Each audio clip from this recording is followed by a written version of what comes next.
So last year I made a video kind of thrashing on cheap Chinese diesel heaters, and this one here from H Calorie was the focus of my attention. However, after acquiring this diesel heater and bringing it out a few times with me, I've found that my mind has been changed about bringing diesel heaters, especially in the fall and the winter and the spring when it's not just cold, not just having these out for cold, but when it's damp and rainy and there's condensation everywhere.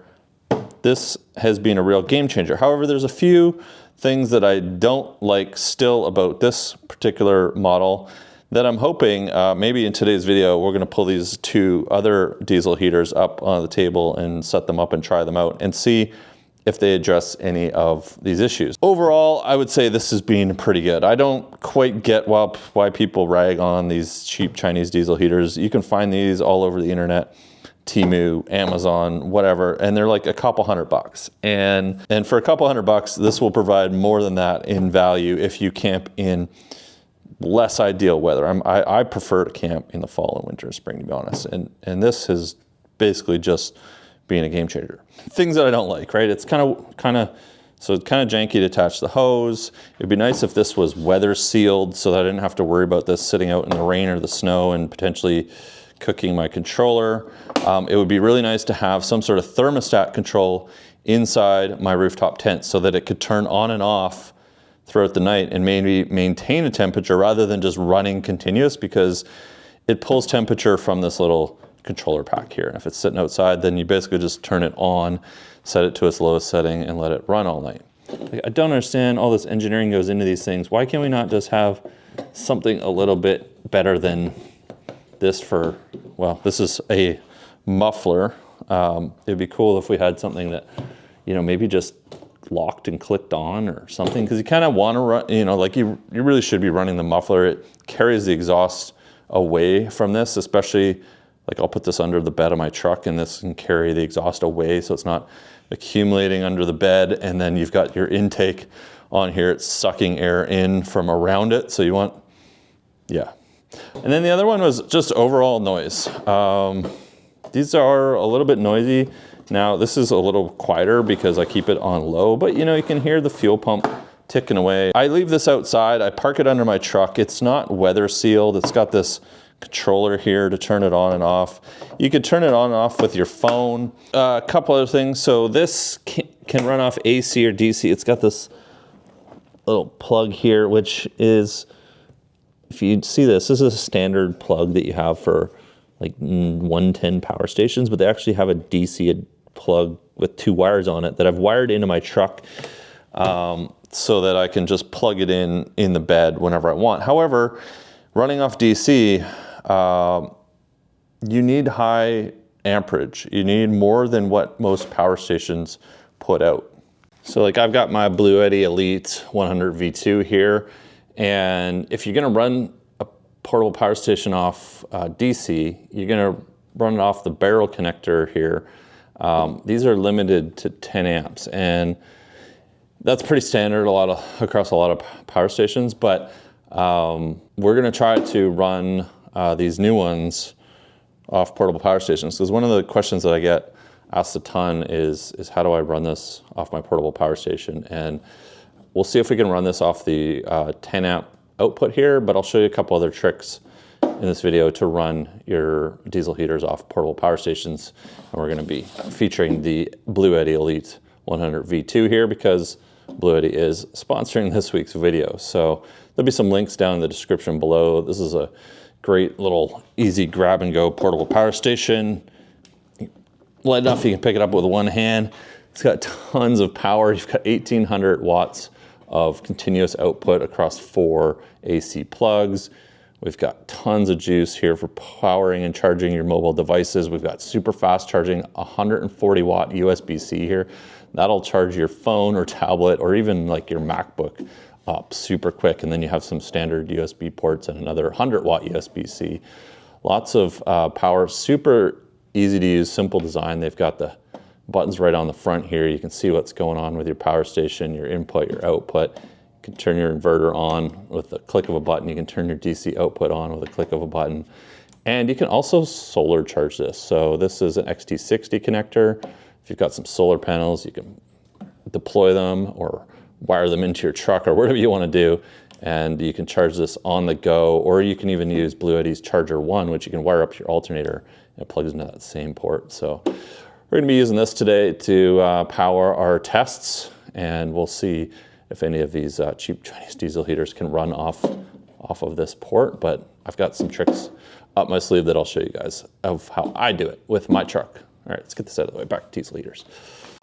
Let's get a couple of these up on the bench and take a look at them. One of these is actually from H Calorie. It's kind of a weird name, like H Calorie. What is this? Like just a weird translation to energy, because I guess that's what calories are.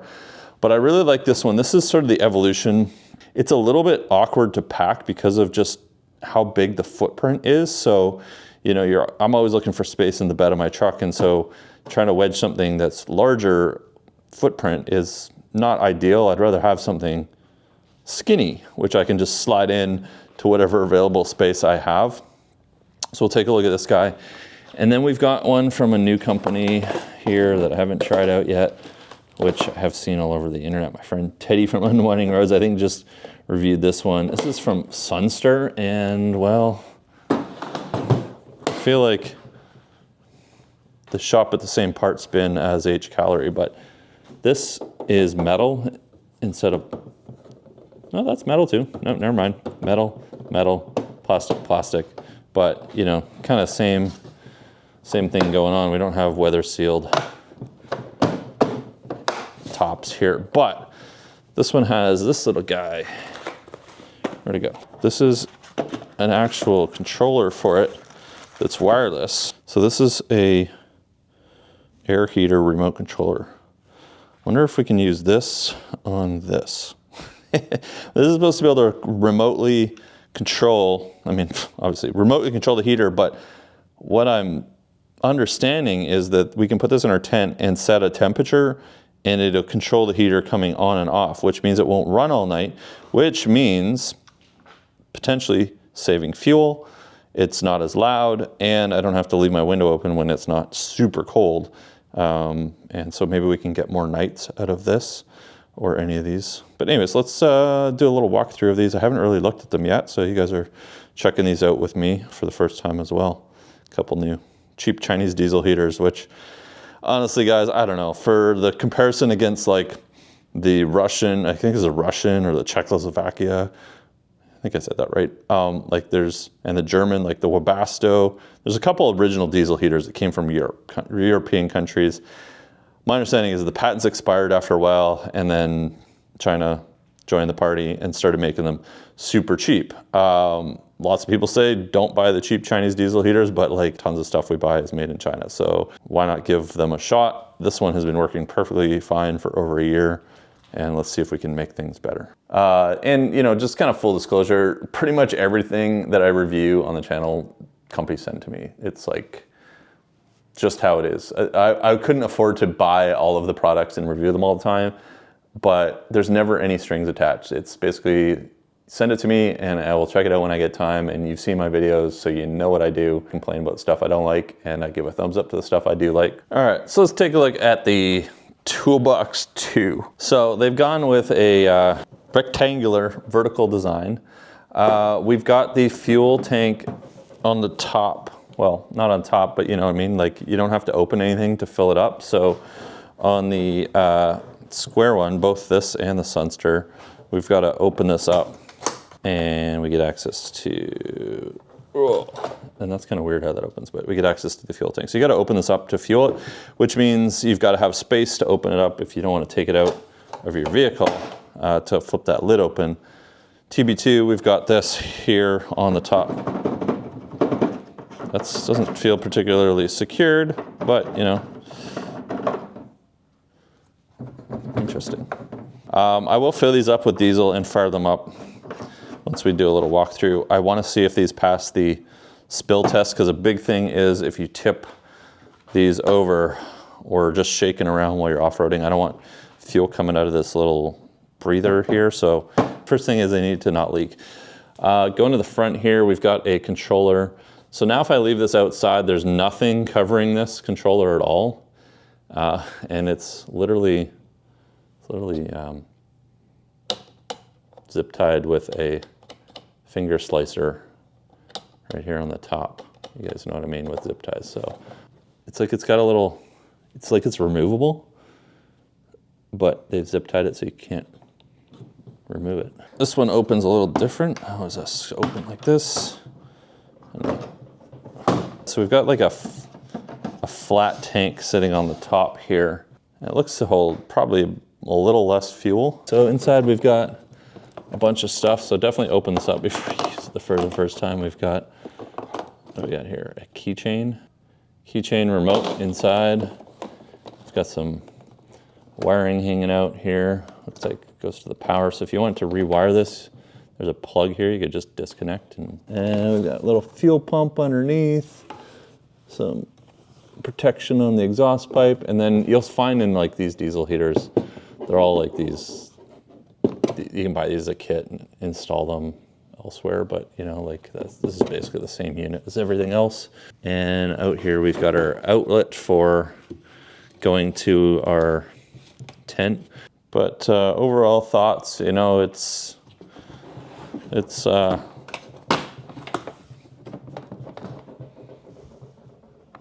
like this hinge comes off if you open it too far.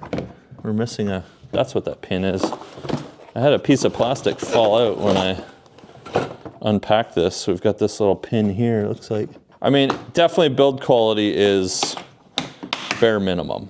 Power cable, so this is 110, so we can actually run this off of 110 directly if you want, and then it's just a converter, but then you're gonna have to deal with this box here, and this is definitely not waterproof. We've got the outlet pipe. This is what's supposed to go to your tent, but like, I can't even spread this. So honestly, unless you're literally going this far, this is just complete trash. We've got some sort of cable with 3 pins in it. My hunch is this will relocate the control panel in the front if you want to relocate the control panel. And then we've got a DC hardwire kit. So we've got, just like the original Toolbox, positive, negative on one end. So if you've got a DC power source, which I'll show you kind of how I have it set up in my truck, you can just wire it in and plug that into the back of it. And then you don't have to use this big honking thing that could fail or is less weatherproof. So then we've got the Sunster, which is very similar to the H Calorie original Toolbox 1. It's like opening an old school toolbox. The only difference here, we've got the controller. There's no foamy thing, but it looks like there's, there we go. We can kind of lock it in place. There's a bit of a, so it's not going to just flop around here. They've actually put a little plate for it to connect to. We've got a spot for our handheld remote. Fuel tank, same size as H Calorie. I found that you can get a solid 2 or 3 nights of this thing running on high, and I don't know, it would probably go for almost ever running on super low. On the sides, we don't really have, well, we do have a little bit more flange than we have on the H Calorie TB1, so, and we've got these little ridges on here that we could connect something to, but I ultimately think the best strategy, I've seen some stuff that I could 3D print with high heat materials that I can glue or screw onto here, and then it has just a twist lock that I can put onto my heater hose. I think that's got to be my next mod for my diesel heater. We can actually see how much fuel we have in the side. So we've got like a little fuel gauge. So this is literally the same. I never even noticed that.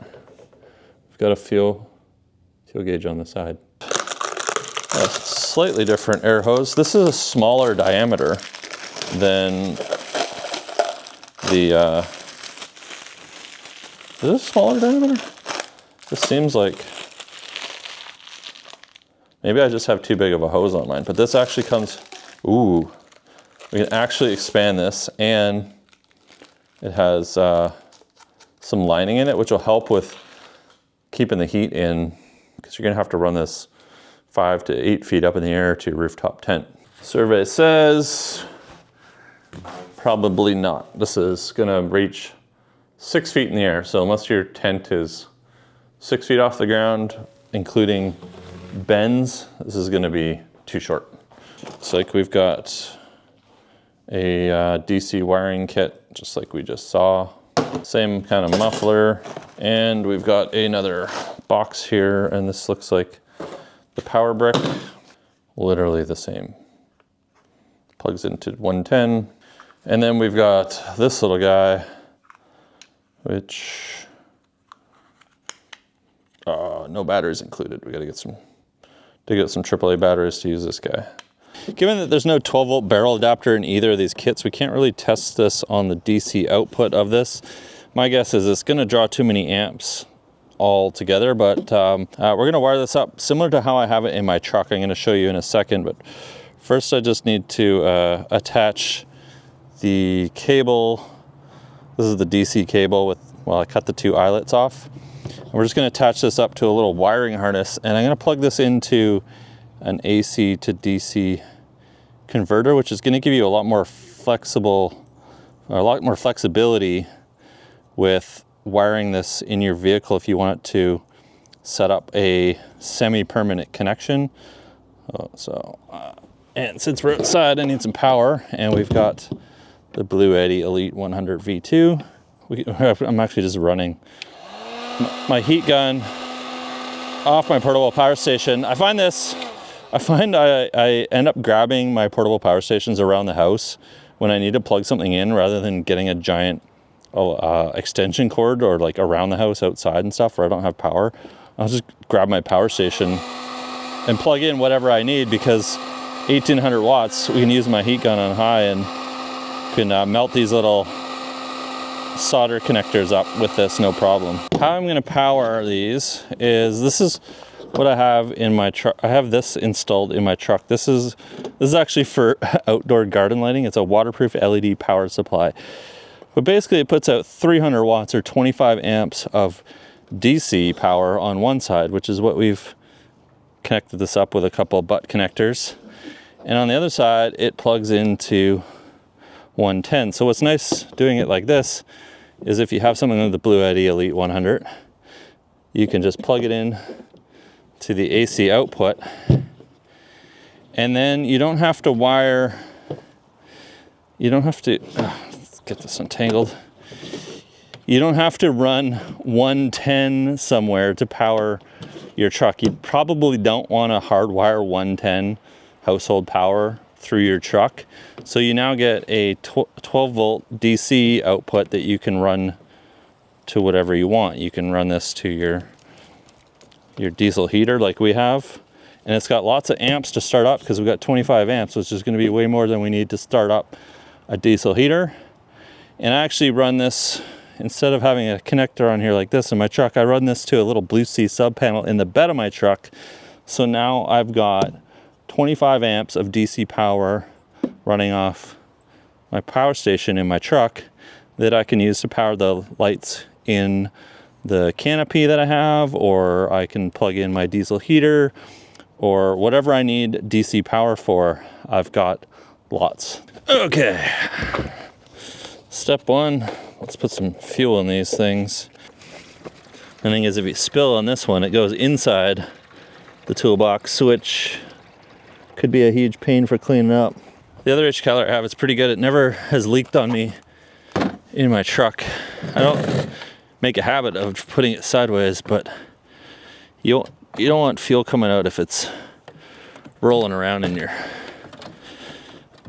truck bed, shaking around, bouncing, things like that. So that's right upside down. No fuel leak. Take the H Calorie TB2 now. I mean, we're not super scientific here on the channel. I test things that you may want to think about yourself. Real world things that I find important. And I see no fuel coming out of here either, so. Fuel leak test passed for both of these. And so I'll put a link to this on Amazon down in the description for you guys as well, if you want to grab one of these. They actually come in different sizes, but I think this is the highest capacity one.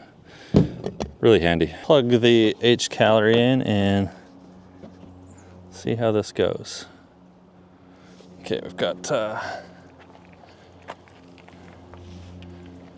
to see in the sun here, but we've got the screen is on. It's P12 something, something, something. Let's see, I've got the, this came with it, so. There we go. All you gotta do is hold the power button down just like my other H Calorie, and it's gonna take a minute to spin up.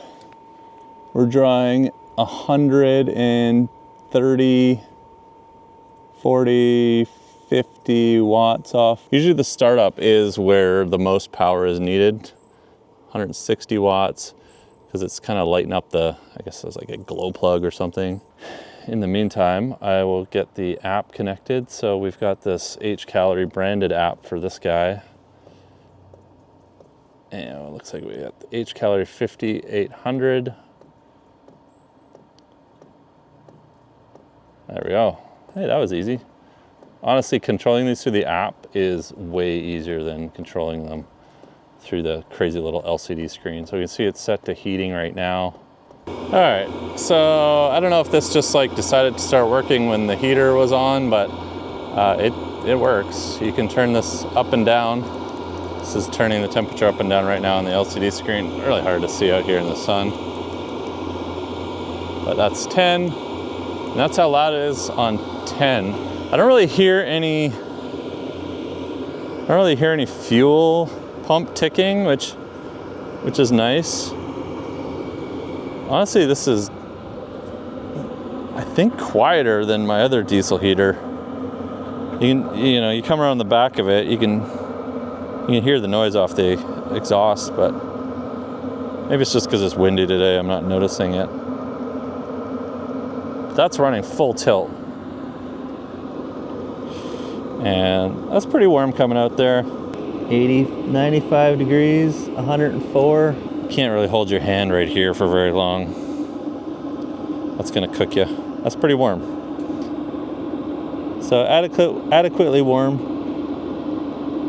100 degrees or so coming out that pipe. No weird smells. It's definitely quieter on the front. Well, I don't know. This is sucking a lot of air in. So maybe not quieter on the front. But I wouldn't run it on full, I would run it on low, because full is too hot in my tent. So if we crank this all the way down to its lowest setting, 1, and you're gonna want the app. These control boxes are, kind of janky. We'll check out the app for the Sunster in a second. Quite a bit quieter as it cools down. Yeah, you still want to invest in some ducting to come off here to go into your tent. That's cooling down quite a bit, so I could put my hand right there without it cooking it. It's still winding down, so it's probably gonna take a minute to cool down, but I don't know, it does its job. It's quiet, it's easy to use. We could plug it in to our portable power station with a converter. Doesn't leak fuel. It's not super noisy. I don't know, this is a little janky. These hinges are a little bit, this is a little bit janky here with the zip tie. I don't like that this isn't covered. I would just like the control pack to be weather sealed so I can just put this out in the rain, like not worry about it.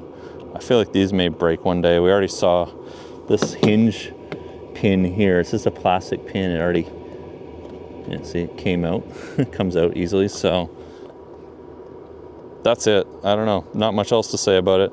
I do like the upright storage of it, a little bit easier to shove in your truck, as well as, I think it's a little bit easier. Maybe if you wanted to mount this somehow, it's a narrower, smaller platform, easy to connect hoses out the back with your exhaust out the back, unlike the Sunster, which we'll show you in a second, but the exhaust is on the side, the outlet's on the back, different form factors. I like this, but what I really want to see is how this thing works with the Sunster, and or can we use it with other things, because this is supposed to turn the heater on and off when it hits certain temperatures. So let's see if we can figure that out. All right, let's give the Sunster a whirl. Same plug, easy to fire up. Nothing melted my table back here. Now we have the remote in the trunk here. Okay, I was just spamming buttons and all of a sudden it says start heating, so I think it's turning on. It says room is 91 degrees Fahrenheit, which is interesting. What if we turn this off? The manuals are really confusing on these Chinese diesel heaters, but I want to connect this thing.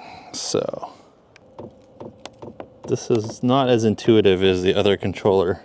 Looks like this cycles through the menu. Oh, this maybe turns the heat up and down. I don't know. Timer off. Okay, well, this is, I just opened this app. This is just a generic Bluetooth heater app, which actually worked on, this is what I use on my other diesel heater, my H Calorie heater that I had originally. This is definitely much easier to use. Okay, so I'm trying to get this thing connected. It's flashing Bluetooth. The Bluetooth light is on the Sunster here. And I just turned it back on again. It's firing it up. Bluetooth is on because my app is connected. And I just wanted to see how much power, I don't want to miss the power draw coming off the BLUETTI as we start up here. So let's see. When the device is turned on, let's see, there's like, I've been going through this and I'm gonna read through it again and see if I can figure it out, but it should be paired according to the instructions with the heater out of the box. Let's see if we can figure this out. So a minute ago when it wasn't drawing a lot of wattage, it was actually just operating in fan mode. It wasn't actually putting out any heat. So I managed to figure out how to turn the heat on. It's not very intuitive. At least the controller is not very intuitive, but I am pulling 165 watts. So you couldn't run this off a regular 12 volt socket. That would be too much. This is going up to 180 watts as it spins up. But we've got the heat mode working now, not fan mode. In my experience so far, using two different H Calorie heaters and seeing some of the other heaters out there, like Sean's got the planer heater in his truck. This is the most complicated setup. I've also tested some other Chinese diesel heaters, which are also not easy to use, and this is right up there. I can't get the little circle thing to pair with it. I'm gonna actually see if I can pair it with the H Calorie. As far as noise goes, I mean, it sounds basically the same. The clicking of the fuel pump seems to go away at higher temperatures. And if you lower it down to a lower temperature, I think the clicking starts to occur, but this one seems to go set temperature, not running level. So that's probably gonna cause some challenges if you're not using this based on the temperature that it's monitoring, and just the actual temperature that it's at around it is I don't know guys, this one is way more confusing. I'm trying really hard to figure out the instructions, but like it says Bluetooth matching, like it should work because I've got my phone connected with that, no problem. And like the instructions, and these instructions here are like match with heaters. When the device is turned off, long press the add button. When the Bluetooth icon flashes, it indicates the device is waiting for a match, blah, blah, blah, blah. Like I don't understand how to turn matching mode on the diesel heater. Quick remote pairing. When the device is off, press arrow right adjustment key for 3 seconds until P1 is displayed on the screen, then press the remote control to set the value you think you can set to button. The screen displays P2 stands for odd adjust plus matching. Yeah, like it's... All right, I have been messing with this remote for like an hour. I can't figure out how to get it to connect. This seems like it just is in auto connect when you start it up. I can't seem to get a setting on the LCD panel on here to allow it to connect. I don't know. I tried the H Calorie heater as well, just for fun, but it would be really nice if this just worked out of the box, because The instructions are kind of hard to follow and not very well written for English. It makes it difficult to try to decipher how to do this. I've gone through what I think would set this up to add a remote, and nothing. My phone connects to it, which is fine. That's good. You can control your phone, but I really wanted to put this in my tent and use this as a temperature control so that this doesn't have to run all night. So last thing I wanted to check was, okay, this thing is up and running and cooking, and we've got the usual 90 or so degrees coming out of the outlet port here. I feel like there's just so many areas to improve that are so minor on these Chinese diesel heaters that we could make the perfect one without having to spend $2,000 on some of these other European-made ones. There you go. You put somehow get a clamp on there, but honestly, I think putting an adapter on, some sort of twist lock that you could 3D print would be perfect. So my final 2 cents on cheap Chinese diesel heaters in 2025, not much has changed. It's pretty much the same, I think, as last year. You know, this style, this square toolbox style is what I've been using. Honestly, I think I'll keep using it because I like that it kind of protects the controller if it gets a little bit of water on it. But as far as carrying around and stowing and form factor, I like this style more. Actually, this case seems more robust. You don't have to open anything to fill it up. You can just have it in your rig. And if you want to mount this inside your vehicle somewhere, I think it's going to be easier to wrangle. But I don't like that the screen is on the front here, unprotected from the elements. It would be really nice to have that in some sort of case, and just have these heaters be able to sit out in the rain and snow and not worry about them so much. For a few $100, sometimes these go on sale for like under $200. You can buy like 4, 5, 6, 7 of these for the price of some of the fancy European ones. Interface is a little harder to use, but honestly I think the H Calorie has a better overall interface for turning things on and off, and they have their own branded app, which helps. Just somebody needs to put a proper working wireless thermometer somehow. Maybe I'll get this working one day, and then I can control it from inside my Jeep. But otherwise you could wire it in, I suppose, and use the extension wire and just plug it in that way if you had to. But I'll put links for the H Calorie TB2 as well as the Sunster Toolbox, and if I can find it, the H Calorie original Toolbox down in the description below, and as well the BLUETTI Elite 100 V2. Thanks BLUETTI for sponsoring this week's video. And as well, I'll put a link for this waterproof LED power supply that I'm using to power things, which is great for higher amp draws like diesel heaters or powering a bunch of lighting in the back of your truck. We're getting really close to 100,000 subscribers, and every week I'm putting up new videos, reviewing gear, outdoor tech, going on trips. So don't miss any of those videos. I'm sure you'll find something that you like, and go back and check out some of the older videos too. There's hundreds of videos on the channel. Leave me any questions down in the comments below. My name's Casey. Thanks so much for watching. I'll catch you guys in the next video.